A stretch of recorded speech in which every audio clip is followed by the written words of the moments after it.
Thank you so much आप लोगों को कि इतनी देर किसी को बैठ के सुनना सबसे बड़ी बात ये होती है, क्योंकि जब वहाँ पे हम बैठ के किसी को सुनते हैं तो उतना पेशेंस रखना पड़ता है, ये मुझे लगता है। और एक्चुअली मैं 26 साल की हूँ। 2011 में चलती ट्रेन से मुझे कुछ बदमाशों ने, मैं वॉलीबॉल चैंपियन भी रह चुकी हूँ, 2011 में चलती ट्रेन से मुझे बदमाशों ने एक गोल्ड चेन पहनी थी, चलती ट्रेन से मुझे उठा के बाहर फेंक दिया था। लखनऊ से दिल्ली आ रही थी मैं। कंपार्टमेंट में बहुत सारे, जनरल कंपार्टमेंट था, बहुत सारे लोग थे, किसी ने मना नहीं किया। एक प्लेयर का जो स्पिरिट होता है वो अपने आप, जब कोई छीनने की कोशिश करता कुछ भी, वो देता नहीं है, तो मेरे में भी था। मैंने मना किया और उन्होंने मुझे चलती ट्रेन से वो 4-5 ने उन्होंने बाहर फेंका। दुर्भाग्य ये था कि उसी समय दूसरी ट्रैक से ट्रेन आई और मैं उस ट्रेन में टकराई, फिर नीचे गिरी, दोनों ट्रेनें निकल गईं। कुछ देर बाद मैंने हाथ को ऐसे रख के उठने की कोशिश किया तो देखा कि मेरा पैर कट चुका था। थाई को उठा के देखा, मेरा पैर ऐसे जीन्स में लटका हुआ था, ब्लड फोर्सफुली निकल रहा, दूसरे पैर की हड्डियां टूट टूट के बाहर निकल चुकी थी।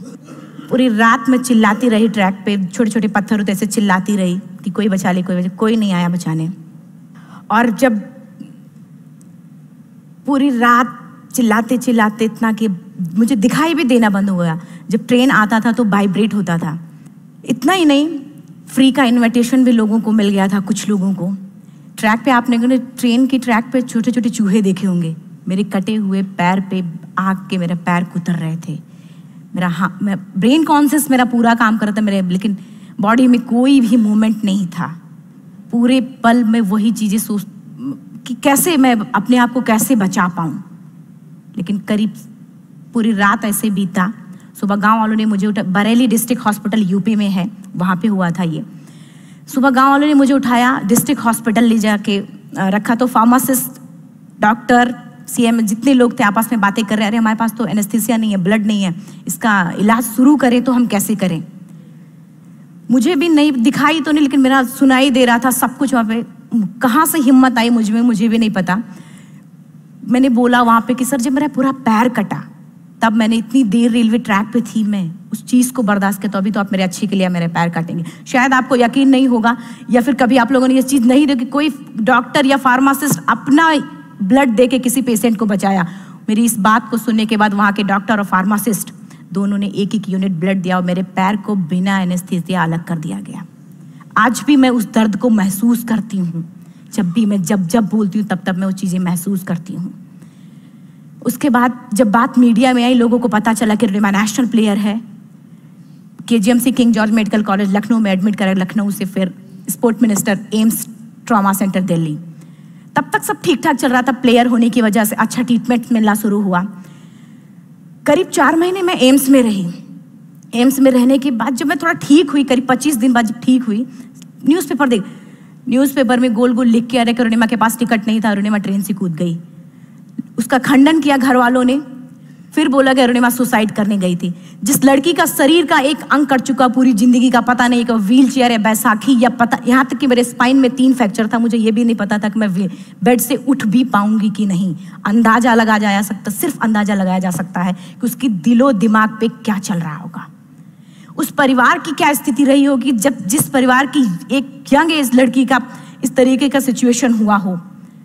फिर भी कहते हैं कि जहाँ चाह होती वहाँ राह मिली जाती है।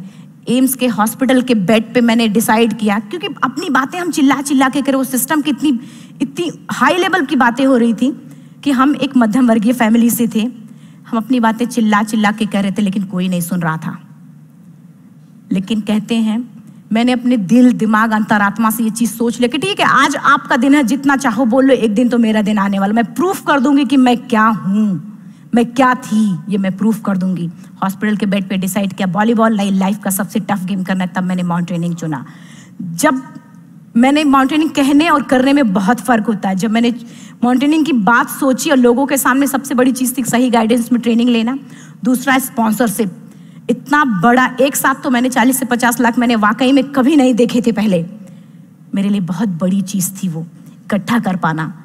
जब मैंने लोगों के सामने रखा कि मैं माउंटेनिंग करना चाहती हूँ, एवरेस्ट के लिए मुझे ट्राई करना है, हर किसी ने मुझे बोला कि क्या है, पागल हो चुकी हो क्या, तुम्हारा दिमाग खराब हो चुका, तुम कभी नहीं कर सकती माउंटेनिंग। एक पैर आर्टिफिशियल है, दूसरे में रॉड है, और तुम्हारा दिमाग खराब है, स्पाइन में भी फ्रैक्चर है, तुम पागल होगे, चुपचाप कोई नौकरी करो, जीवन यापन करो। क्योंकि लोगों का सबसे बड़ा प्रॉब्लम ये होता है, लोग फिजिकल देखते, पैरों को मेरी अंतरात्मा में क्या चल रहा था वो तो किसी को पता ही नहीं था। मुझे लगता है कि आज यहाँ पे मैं भी सुबह से देख रही हूँ, इतने अच्छी अच्छी चीजें मैंने सीखी यहाँ पे। बहुत बड़े बड़े स्पीकर को शायद आप लोगों ने भी सुना, आज मैं भी आपको यहाँ पे कि चाहे जितना मोटिवेट करूँ, चाहे जितना चीजें मैं बताऊँ, लेकिन मुझे लगता है सबसे बड़ा मोटिवेटर कौन होता? आप खुद। जिस दिन किसी भी लक्ष्य के प्रति आपकी अंतरात्मा जाग गई, आपको कोई नहीं रोक सकता उस लक्ष्य को पाने में। ये मैं किताब से बातें नहीं बोल रही हूँ, ये मैं एक एक पल मैंने मैं कोई भी किताब की बातें नहीं, एक एक पल आज जो मेरा 26 साल का एक्सपीरियंस है वो मैं बता रही हूँ सिर्फ आपको। उसके बाद किसी तरीके से मैनेज किया मैंने। भाई साहब, मेरा परिवार मेरा बैकबोन था। परिवार ने मुझे, भाई साहब ने मुझे कहा कि मैडम बछेंद्री पाल जिन्होंने 1984 में एवरेस्ट समिट का, उनसे मिलते हैं, वो जरूर कुछ ना कुछ करेंगे। हॉस्पिटल से निकलने के बाद मेरे राइट लेग में स्टिचेस लगी थी। मैंने डायरेक्टली घर जाने की बजाय, जब लोग ये सोचते हैं कि मुझे अपना जीवन यापन कैसे करना है, जब लोग ये सोचते हैं कि मुझे अपनी ज़िंदगी के, मेरे दिमाग में सिर्फ 2 चीज़ें चल रही थी, मुझे इनका जवाब कैसे देना है और एवरेस्ट समिट कैसे करना है। फर्स्ट तुरंत गए बछेंद्री मैम के पास। जब मिले, मैम ने फर्स्ट टाइम जब मुझे देखा तो उन्होंने कहा, अरुणिमा, उनकी आंखों में आंसू आ गए। उन्होंने बोला, अरुणिमा, तूने ऐसी हालात में एवरेस्ट जैसे दुरूह पहाड़ के बारे में सोचा तो तूने अपने अंदर तो एवरेस्ट फतह कर लिया, अब तो सिर्फ लोगों के लिए। मेरे परिवार को छोड़ के बाहर की पहली ऐसी महिला थी जिन्होंने मुझ पे भरोसा किया था कि हाँ अरुणिमा, तुम कर सकती हो। मेरे लिए वही बहुत बड़ी चीज थी। प्लानिंग भी कर ली, मैम भी मिल गई, सब हो गया। लेकिन जब उतरते हैं फील्ड में तब पता चलता कि हम क्या हैं। रोड हेड से मैं पहुंच गई। मैडम ने कहा कि ठीक है, तुम्हारे कहने, तुम्हारे सोचने से कुछ नहीं होगा, अरुणिमा, प्रूफ करो कि कर सकती हो। मैंने कहा बस एक मौका चाहिए मुझे। वाकई में जब मैं माउंटेन में पहुंची, रोड हेड से बेस कैंप लोगों को 2 मिनट लगता था, मुझे 3-3 घंटे लगते थे, क्योंकि मेरे राइट लेग की हड्डियां भी नहीं जुड़ी थी। लेफ्ट मेरा आर्टिफिशियल लग चुका था, लेकिन स्टंप एकदम रेड, उसका मतलब घाव एकदम नए थे। मैं अगर पैर रखती थी तो मेरे पैर से जोर से अगर दबा देती तो पैर से मेरे ब्लड आने लगता था। सारे लोग नॉर्मल थे वहाँ पे। हर कोई ये बोलता कि एक पीक के लिए जाते थे तो हर कोई मुझे ये बोलता कि अरुणिमा, तुम धीरे धीरे आओ। मेरे दिमाग में हर बार यही बात चलती थी कि क्या है, मैंने एवरेस्ट का प्लान किया, मैं इनके बराबर भी नहीं चल पा रही हूँ। खुद से संकल्प लिया कि कोई बात नहीं, एक दिन ऐसा आएगा कि मैं इनसे पहले जाऊंगी। और आपको शायद यकीन ना हो, आने वाले 8 महीने बाद पूरा का पूरा वेट उठा के बेस कैंप से साथ निकलते और टॉप पे पहले पहुंचते। ऐसे करके देखते थे कि अरे ये लोग तो पीछे। खुशी होती थी, उससे भी ज़्यादा मुझे खुशी तब होना शुरू हुआ जब वो सारे लोग आके मुझसे ये पूछते, मैडम खाते क्या हो, बता दो। पैर नहीं है फिर भी कैसे चलती हो। उसके बाद पूरा मुझे स्पॉन्सरशिप मिला। मैं जब एवरेस्ट के लिए गई, मेरे लिए सबसे बड़ा, एवरेस्ट की जर्नी में मेरे सबसे बड़ा चैलेंज यही था कि दूसरे को समझा पाना। मैं नहीं समझा पाती कि भाई मैं कर सकती हूँ। जब मैं एवरेस्ट के लिए, शेरपा को जब ये बात पता चला कि मेरा प्रोस्थेटिक लेग है, आर्टिफिशियल लेग है, दूसरे में रॉड, बोला नहीं ले जा सकता, इसकी वजह से तो मेरी भी जान जाएगी। मैडम ने, हमने सबने कन्विंस किया तो किसी तरीके से मन।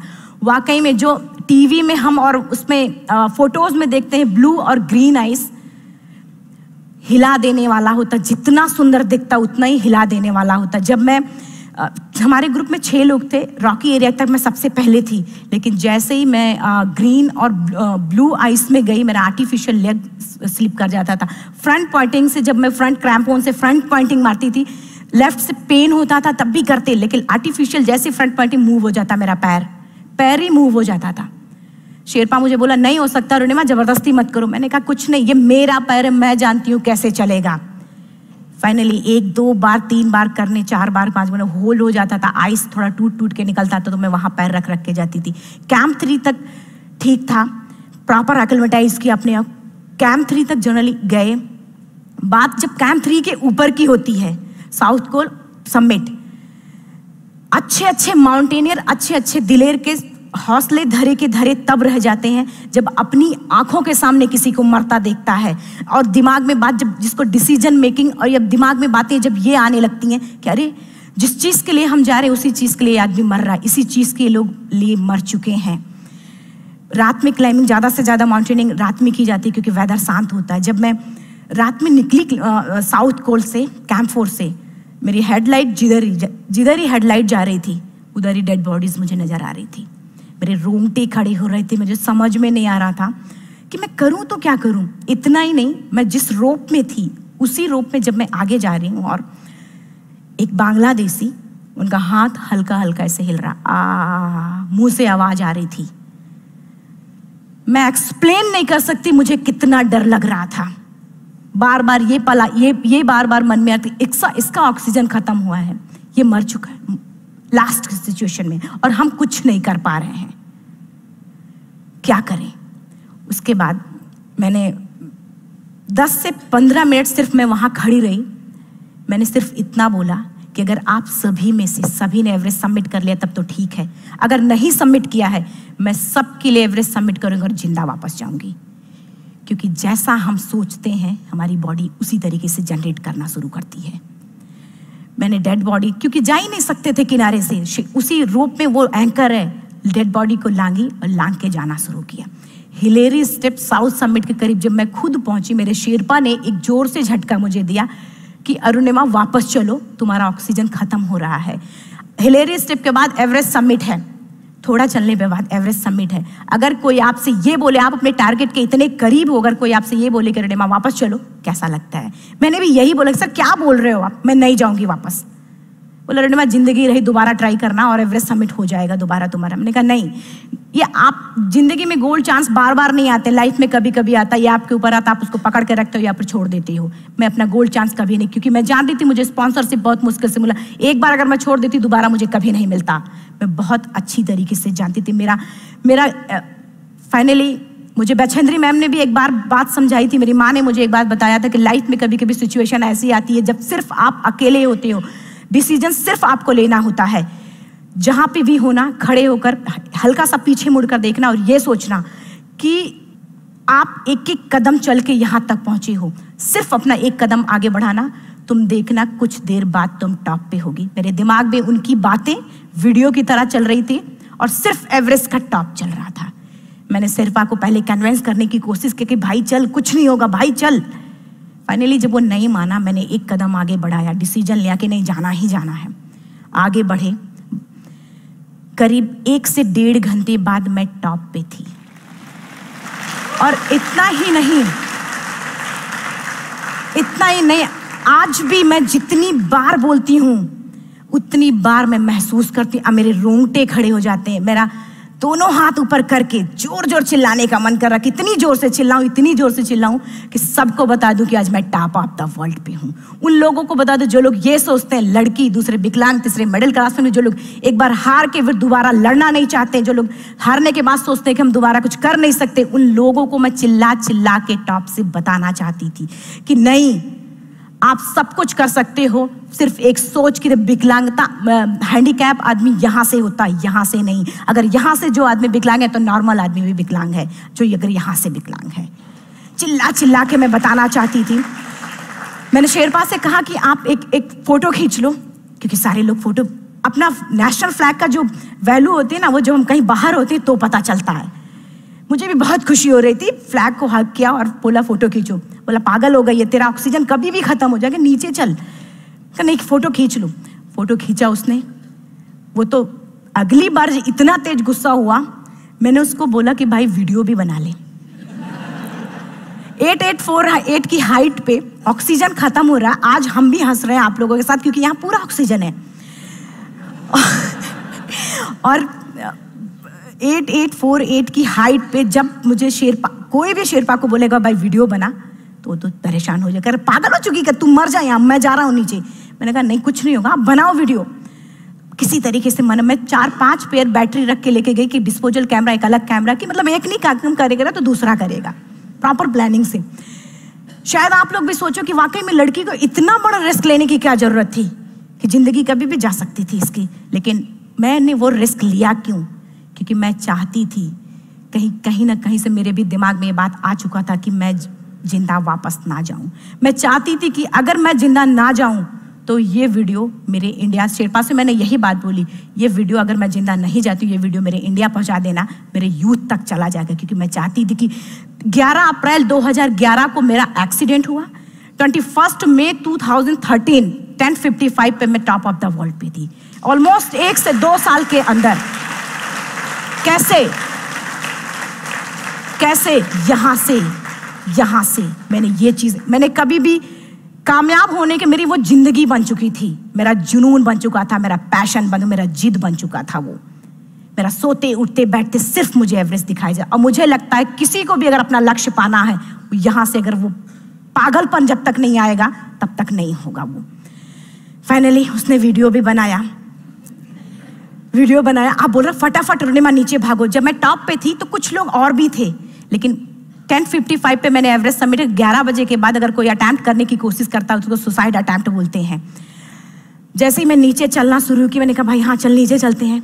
ज़्यादा से ज़्यादा मौतें नीचे आते वक्त होती हैं एवरेस्ट पे। जब मैं नीचे आ रही हूँ, थोड़ा दूर ही मैं नीचे चली थी, मेरा ऑक्सीजन पूरी तरीके से ख़त्म।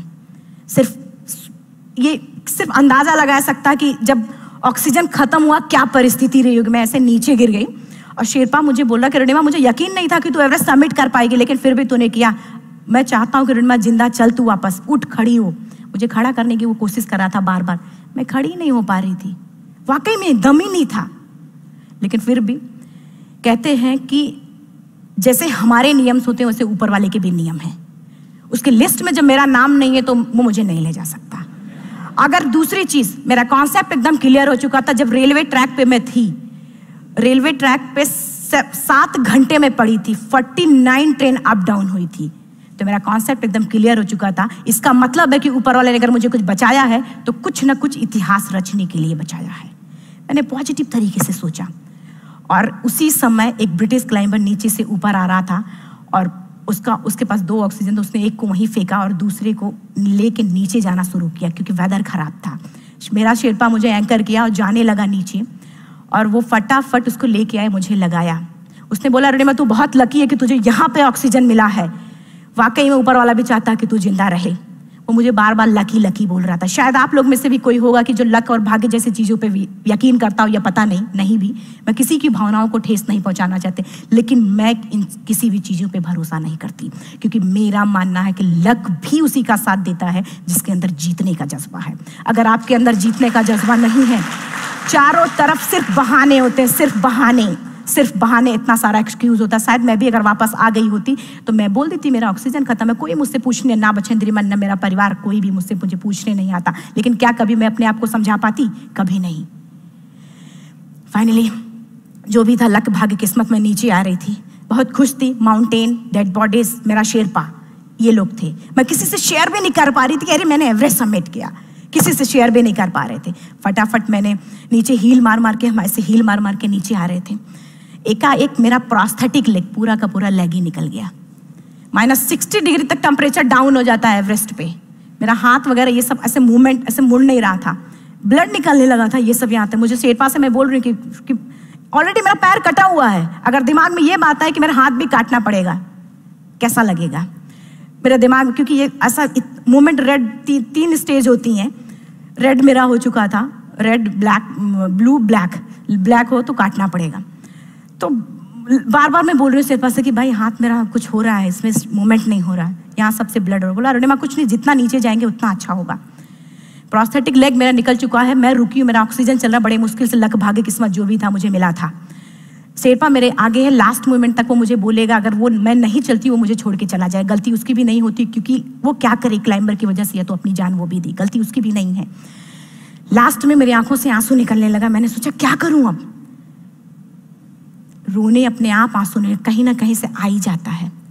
दूसरे पल मुझे समझ में आ गया कि रोने धोने से कुछ नहीं होगा। मैंने आंसू को पोंछा और रोप, जो मेरी रोप थी, रोप को पकड़ा, दूसरे हाथ से आर्टिफिशियल लेग को, पैर को घसीट के चलना शुरू हो गया, क्योंकि मेरे पास यही था।